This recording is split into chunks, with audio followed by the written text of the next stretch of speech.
아침 6시 30분. 최준호는 어김없이 잠에서 깼다. 38년간 몸에 밴 습관이었다. 하지만 이제 서둘러 일어날 이유가 없었다. 침대 옆 탁자 위에 알람 시계가 째깍거리는 소리만이 고요한 침실을 채웠다. 여보 일어났어? 부엌에서 들려오는 아내 선영의 목소리. 준호는 천천히 몸을 일으켜 세웠다. 무릎이 뻐근했다. 언제부터인가 아침마다 관절이 뻣뻣해지는 게 느껴졌지만 바쁜 일상 속에서는 별로 신경 쓸 겨를이 없었다. 응, 나왔어. 거울 속 자신의 모습을 바라봤다. 65세 흰머리가 절반을 넘었고 입가 주름도 깊어졌다. 하지만 아직 건강했고 체력도 나쁘지 않았다. 우주건설 기술팀장으로 마지막 날까지 현장을 누볐던 자신이 자랑스러웠다. 오늘 뭐 할 거야? 선영이 물었다. 준호는 잠시 말문이 막혔다. 어제도 그제도 받았던 똑같은 질문이었다. 텃밭 한번 보고 동네 한 바퀴 돌아볼까? 식탁에 앉아 아침을 먹으면서 준호는 창밖을 바라봤다. 평일 아침이었다. 아파트 단지 사람들이 분주히 출근길에 나서고 있었다. 정장을 입은 젊은 직장인들, 아이 손을 잡고 유치원으로 향하는 젊은 엄마들, 모두가 어디론가 향하고 있었다.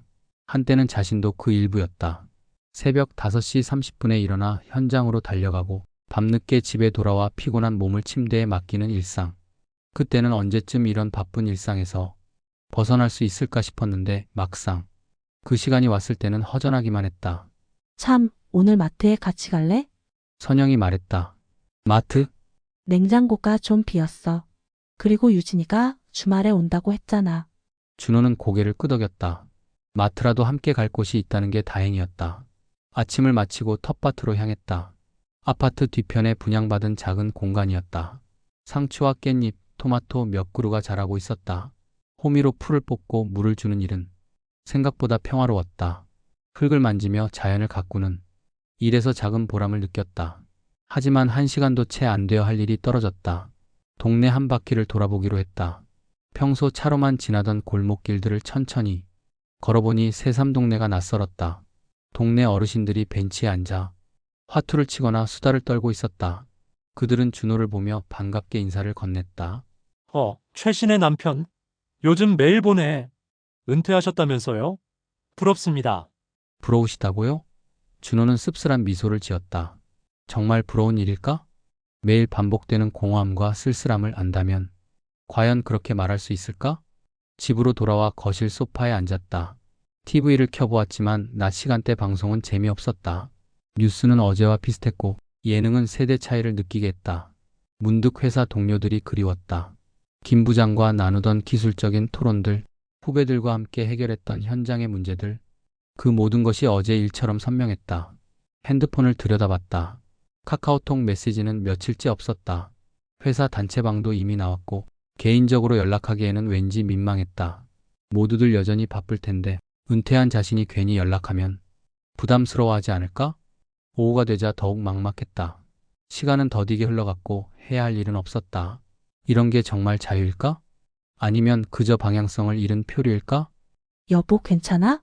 선영이 다가와 물었다. 응, 괜찮아.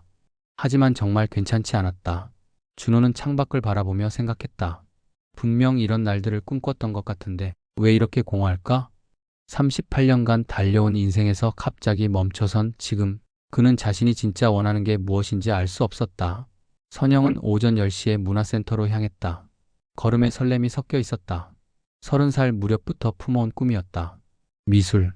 붓을 들고 캠퍼스 앞에 서는 순간을 얼마나 많이 상상해봤던가. 어머, 선영 씨. 오늘 또 오셨네요. 수채화반 선생님이 환하게 웃으며 맞아주었다. 60대 중반의 김영희 선생님은 정년퇴직 후 미술을 시작해 지금은 강사가 된 분이었다.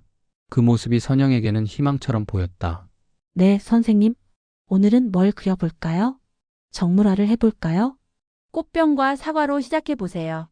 붓을 들고 물감을 묻히는 순간 선영은 마치 다른 세상에 온 듯했다. 30년간 설거지하고 빨래하고 청소하던 손이 지금은 색을 만들어내고 있었다. 서툴렀지만 행복했다. 와, 색감이 참 좋네요. 재능이 있으세요. 옆자리 수강생의 칭찬에 선영은 얼굴이 빨갛게 달아올랐다. 이런 칭찬을 받아본 게 언제였을까? 늘 최준호의 아내 도연이와 유진이 엄마로만 불려왔는데 오늘은 그냥 이선영이었다. 수업이 끝나고 집으로 돌아가는 길, 선영의 마음은 한껏 부풀어 있었다. 오늘 그린 그림이 마음에 들었다. 사과의 붉은색이 특히 예뻤다. 집에 가서 준호에게 보여주고 싶었다. 여보, 다녀왔어? 거실 소파에서 TV를 보고 있던 준호가 돌아봤다. 뉴스 채널이었다. 요즘 준호는 하루 종일 뉴스만 봤다. 응, 오늘 그림 그렸는데 봐줄래? 선영은 들뜬 목소리로 스케치북을 꺼냈다. 서툴지만 정성이 담긴 정물화였다. 준호는 건성으로 그림을 훑어봤다. 그래, 취미로 하기엔 괜찮네. 취미로? 선영의 목소리가 살짝 떨렸다. 그럼 뭐가 되겠어? 이 나이에 무슨 화가가 되겠다고? 준호는 다시 TV 쪽으로 고개를 돌렸다. 마치 이미 관심을 잃었다는 듯이. 선영은 스케치북을 가슴에 안고 주방으로 들어갔다. 갑자기 마음이 무거웠다. 그렇게 기뻐하며 집에 왔는데 찬물을 끼얹은 듯한 준호의 반응이 가슴을 아프게 했다. 점심을 준비하면서 선영은 생각했다. 결혼하고 아이들을 낳고 키우면서 자신의 꿈은 언제나 뒷전이었다. 준호가 승진할 때마다 회사 사람들과의 모임에서는 늘 내조의 여왕이라는 칭찬을 들었다. 그때는 그게 자랑스러웠다. 하지만 아이들이 독립하고 이제 남편마저 은퇴한 지금 자신만의 시간이 생겼을 때 무엇을 해야 할지 막막했다. 그러다 우연히 문화센터 광고를 보고 용기를 냈던 건데 여보, 밥 먹어. 식탁에 앉은 준호는 계속 뉴스 이야기를 했다. 요즘 세상이 어떻게 돌아가는지 몰라.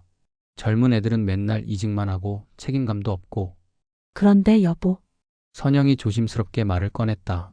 미술 수업 좀 더 본격적으로 해보고 싶어. 선생님이 재능이 있다고 하셨거든. 에이, 그런 말에 혹하면 안 되지. 돈 받고 가르치는 사람이 안 좋다고 하겠어? 그리고 이제 와서 뭘 하겠다고.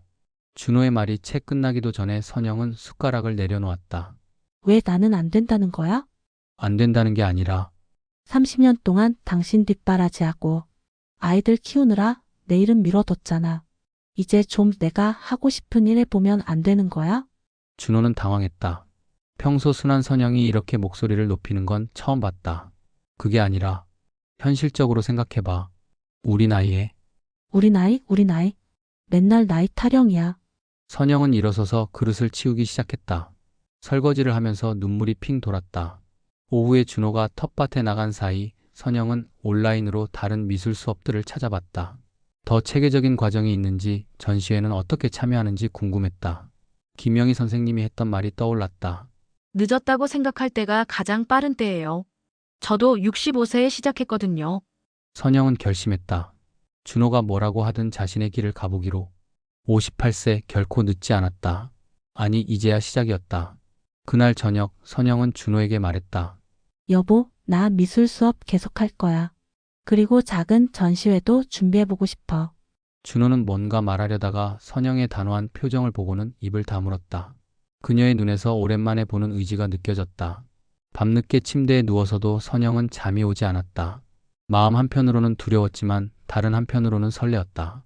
이제야 진짜 자신의 인생을 시작하는 것 같았다. 주말이었다. 아들 도영과 딸 유진이 함께 집에 왔다. 오랜만에 온 가족이 모였지만 분위기는 어딘지 어색했다. 아빠, 요즘 어떻게 지내세요? 도연이 조심스럽게 물었다. 35세인 그는 IT 스타트업에서 개발팀장으로 일하고 있었다. 최근 회사가 어려워지면서 고민이 많았지만 아버지에게 털어놓기는 쉽지 않았다. 뭐 별거 있겠어. 집에서 TV나 보고 텃밭이나 돌보고. 준호의 대답은 시큰둥했다. 사실 요즘 도연을 볼 때마다 답답했다. 좋은 대학을 나왔으면서 안정된 대기업에 들어가지 않고 왜 그런 불안한 회사를 다니는지 이해가 안 됐다. 회사는 어때? 그 스타트업인가 뭔가?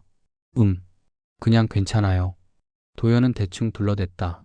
사실 회사 상황이 좋지 않아서 곧 이직을 고려하고 있었다. 하지만 아버지에게 말하면 또 그러게 왜 그런 데를 다니냐는 소리를 들을 게 뻔했다. 괜찮긴 무슨. 신문에서 봤는데 요즘 그런 회사들 망하는 거 많다던데. 차라리 대기업으로 옮기는 게 어때? 아빠, 지금은 그런 시대가 아니에요. 대기업이라고 해서 평생 보장되는 것도 아니고. 뭐라고? 평생 보장이 안 된다고? 내가 38년간 한 회사에서 일했는데. 목소리가 높아지기 시작했다. 유진이 급히 끼어들었다. 아빠, 도연 오빠 말도 맞아요. 요즘은 정말 달라졌어요. 유진은 대학에서 사회학 강의를 하면서 젊은 세대들을 많이 접했다. 그들의 가치관이 부모 세대와 확연히 다르다는 것을 잘 알고 있었다. 유진아, 너는 어때? 강사로 계속할 거야? 언제 정교수가 되는 거야? 그게 쉽지 않아요. 경쟁이 너무 심해서. 경쟁이 심하면 더 열심히 해야지. 내가 너 나이 때는. 아빠, 제발 그만해요. 도연이 참지 못하고 말했다. 맘날 내가 너 나이 때는, 우리 때는. 지금이 언젠데 아직도 옛날 얘기만 하세요? 뭐라고? 이 녀석이. 도연아, 그렇게 말하면 안 되지. 선영이 말렸지만 이미 분위기는 험악해졌다. 아니에요, 엄마. 저는 아빠처럼 살고 싶지 않아요. 하나의 회사에 묶여서 38년을 보내고 은퇴하고 나서 허무해하면서 사는 거. 그런 인생은 저한테 맞지 않아요. 뭐라고? 준호는 벌떡 일어났다. 얼굴이 붉게 달아올랐다.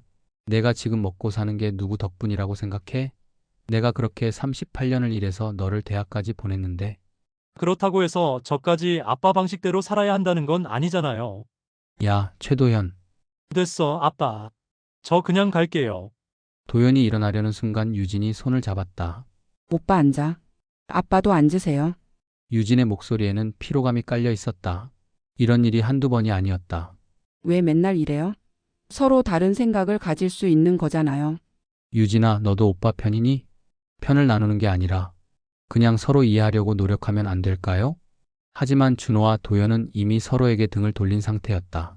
준호는 도연을 볼 때마다 답답했다. 좋은 조건의 직장을 마다하고 불안한 길을 선택하는 아들이 이해되지 않았다. 실패를 두려워하지 않는다는 것도, 자기 성취를 중시한다는 것도 그에게는 무책임함으로만 보였다. 도연 역시 아버지를 이해할 수 없었다. 왜 항상 안정만 추구하는지, 왜 새로운 시도를 하는 것을 무모하다고 생각하는지.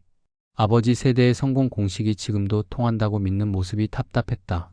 아빠는 제가 실패할까봐 걱정하시는 건 알아요. 하지만 실패도 경험이라고 생각해요. 그게 성장하는 방법이고. 경험이라고? 실패가 경험이야? 그런 소리 하고 있을 때가 아니야. 결혼은 언제 할 건데? 집은 언제 살 건데? 아빠가 생각하는 성공이 전부는 아니에요. 결국 대화는 또다시 평행선을 달렸다. 저녁 식사 시간이 되어도 분위기는 회복되지 않았다. 선영은 애써 밝은 표정을 지으며 음식을 차렸지만 식탁은 침묵으로 가득했다. 엄마, 그림은 어떻게 되고 있어요? 유진이 어색한 침묵을 깨려고 물었다. 응, 재밌게 하고 있어. 다음 달에 작은 전시회도 있어. 와, 정말요? 대단해요. 하지만 준호는 여전히 시큰둥했다. 그냥 취미로 하는 거야. 별거 아니야. 그 순간 선영의 표정이 굳어졌다. 도연과 유진도 어색한 기색이 역력했다. 아빠, 엄마가 좋아하시는 일인데 왜 그렇게 말씀하세요? 유진이 조심스럽게 말했다. 좋아하는 일이라고 다 할 수 있는 건 아니지. 현실을 봐야. 현실. 아빠한테는 현실 말고는 아무것도 없어요? 도연이 다시 끼어들었다. 그날 밤 아이들이 돌아간 후 집안은 더욱 조용해졌다. 준호는 거실에 혼자 앉아 있었다. 가족들이 자신을 이해하지 못한다는 생각이 들었다. 자신은 그저 현실적인 조언을 해주고 싶었을 뿐인데 왜 모두가 반발하는 걸까? 선영은 침실에서 스케치북을 들여다보고 있었다. 오늘 준호가 한 말들이 계속 마음에 걸렸다. 정말 그냥 취미일 뿐일까? 자신의 꿈은 그저 허황된 것일까? 같은 집에 살고 있지만 세 사람의 마음은 점점 더 멀어져 가고 있었다. 최준호님, 안으로 들어오세요. 내과 진료실에서 들려온 의사의 목소리는 평소와 다름없었지만 준호의 마음은 무거웠다. 정기검진 결과를 듣기 위해 병원에 왔는데 추가 검사가 필요하다는 연락을 받았던 것이다. 혈압이 좀 높네요. 140에 95.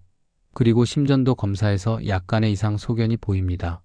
의사는 모니터 화면을 보며 차분히 설명했다. 큰 문제는 아니지만 초기 심장 질환의 징후가 보입니다. 스트레스나 생활 습관과 관련이 있을 수 있어요. 준호는 가슴이 철렁했다. 심장 질환? 자신은 아직 건강하다고 생각했는데 위험한 건가요? 지금 당장 위험하지는 않습니다. 하지만 관리가 필요해요. 약물 치료와 함께 생활 습관을 바꿔야 합니다. 스트레스를 줄이시고 규칙적인 운동을 하시고. 병원을 나서는 길, 준호의 발걸음은 무거웠다. 손에 든 처방전과 약물 설명서가 이상하게 무게감 있게 느껴졌다. 버스 정류장에서 버스를 기다리며 준호는 문득 자신의 모습을 돌아봤다. 언제부터인가 거울을 보기가 싫어졌다. 주름진 얼굴, 흰머리, 그리고 이제는 아픈 심장까지. 내가 더 이상 무적이 아니구나. 젊었을 때는 밤새 일해도 끄떡없었다. 현장에서 몇 시간씩 서 있어도 문제 없었다. 하지만 이제는 다르다. 몸이 신호를 보내고 있었다. 집으로 돌아오는 길에 준호는 선영을 생각했다. 30년 넘게 함께 살아온 아내. 늘 곁에서 묵묵히 자신을 뒷받침해준 사람. 그런데 정작 자신은 그녀의 삶을 얼마나 이해하고 존중해줬을까? 최근 미술 수업 이야기를 할 때 선영의 눈에서 본 설렘. 그것을 그저 취미라고 치부해버린 자신이 갑자기 부끄러워졌다. 58세에 새로운 도전을 시작하는 용기를 낸 아내를 왜 자신은 응원해주지 못했을까? 아이들 생각도 났다. 도연과 유진. 자신과는 다른 방식으로 살아가는 그들을 이해하려 하기보다는 자꾸 자신의 잣대로 재단하려 했던 것 같다. 내가 너무 고집불통이었나? 집에 도착했을 때 선영은 거실에서 스케치북에 뭔가를 그리고 있었다. 준호가 들어오자 스케치북을 덮으며 일어났다. 어떻게 됐어? 별거 아니야. 혈압약 좀 먹으라고 하네. 준호는 대수롭지 않은 척했지만 선영은 그의 표정에서 뭔가 다른 것을 느꼈다. 정말 괜찮아? 응, 괜찮아. 저녁을 먹으면서도 준호는 계속 생각에 잠겨 있었다. 선영이 만든 김치찌개를 먹으면서 문득 고마운 마음이 들었다. 38년간 매일 이렇게 정성스럽게 차려준 밥상들. 당연하게 여겼던 것들이 갑자기 새롭게 느껴졌다. 여보. 응? 내가 요즘 너무 까칠했나? 선영은 숟가락을 든 채로 준호를 바라봤다. 남편이 이런 말을 하는 건 정말 드문 일이었다. 왜 갑자기 그런 말을? 그냥 생각해보니까 미술 수업하는 것도 전시회 준비하는 것도 다 좋은 일인데 내가 너무 부정적으로만 봤던 것 같아서. 선영의 눈에 놀람이 떠올랐다. 병원에서 뭔 소리 들었어? 준호는 잠시 망설이다가 솔직하게 말했다. 심장에 문제가 좀 있대. 큰 병은 아니지만. 뭐라고? 선영은 깜짝 놀라며 준호의 손을 잡았다. 정말 괜찮아. 약 먹고 관리하면 된다고 해. 다만 스트레스를 줄이라고 하더라고. 스트레스. 응. 그래서 생각해봤는데 내가 요즘 너무 부정적이었던 것 같아. 너한테도 아이들한테도. 그날 밤 준호는 오랫동안 잠들지 못했다. 천장을 바라보며 지난 시간들을 돌아봤다. 은퇴 후 몇 달간 자신이 얼마나 우울하고 짜증스러워했는지, 그 감정들을 가족들에게 어떻게 투사했는지. 다음날 저녁 준호는 아이들에게 전화를 걸었다. 도연아, 유진아, 시간 되면 이번 주말에 집에 와라. 할 이야기가 있어. 무슨 일이세요, 아빠? 유진이 걱정스럽게 물었다. 나쁜 일은 아니야. 그냥 가족끼리 대화 좀 해보자. 주말이 되었다. 온 가족이 거실에 모였다. 분위기는 지난번과 달리 차분했다. 준호는 깊이 숨을 쉬고 말을 시작했다. 내가 먼저 사과할 게 있어. 요즘 너무 고집불통이었던 것 같아. 가족들은 모두 놀란 표정이었다. 준호가 먼저 사과하는 건 정말 드문 일이었다. 은퇴하고 나서 내가 많이 우울했나 봐. 갈 곳도 없고 할 일도 없고 그런 스트레스를 너희한테 푸는 것 같았어. 아빠, 여보, 병원에서 뭔 소리 들었다고 했지? 선영이 걱정스럽게 물었다. 심장이 좀 안 좋대. 큰 병은 아니지만 앞으로 조심해야 한다고 해. 뭐라고요? 도연과 유진이 동시에 놀라며 물었다. 괜찮아, 괜찮아. 약 먹고 관리하면 돼. 다만 의사가 스트레스를 줄이라고 하더라고. 그래서 생각해봤는데 내가 너무 남의 일에 간섭하고 내 방식만 옳다고 생각했던 것 같아. 준호는 한 명씩 차례로 바라봤다. 도연아, 내가 스타트업에서 일하는 것도 나름 이유가 있겠지. 내가 이해하려고 노력할게. 아빠, 유진아, 너도 강사 일 열심히 하고 있잖아. 정교수 되는 게 전부는 아닐 수도 있고. 그리고 여보, 미술. 정말 열심히 해봐. 나도 응원할게. 오랜 침묵이 흘렀다. 그리고 유진이 먼저 입을 열었다. 아빠 건강이 제일 중요해요. 우리가 더 자주 연락드릴게요. 도연도 고개를 끄덕였다. 아빠, 죄송해요. 저도 너무 반항적이었던 것 같아요. 선영은 조용히 준호의 손을 잡았다. 여보, 앞으로는 서로 이야기 많이 하자. 그날 밤 준호는 오랜만에 깊이 잠들었다. 마음 한구석에 있던 무거운 짐을 조금 내려놓은 기분이었다. 그로부터 한 달이 흘렀다. 준호는 매일 아침 혈압약을 먹으며 하루를 시작했다. 처음엔 약을 먹는 것 자체가 나이 듦을 인정하는 것 같아 기분이 좋지 않았지만 이제는 자연스러워졌다. 여보, 오늘 전시회 준비하러 가지? 아침 식사를 하며 준호가 물었다. 선영은 깜짝 놀랐다. 남편이 자신의 일정을 챙겨주는 건 정말 오랜만이었다. 응, 오후에 가려고 해. 작품 배치하는 거 도와주실 분들이 계셔서. 그래? 내가 뭐 도울 일 없어? 정말? 선영의 눈이 반짝였다. 그럼 나도 뭔가 해봐야지. 함께 문화센터에 도착했을 때 선영의 동료들은 준호를 반갑게 맞았다.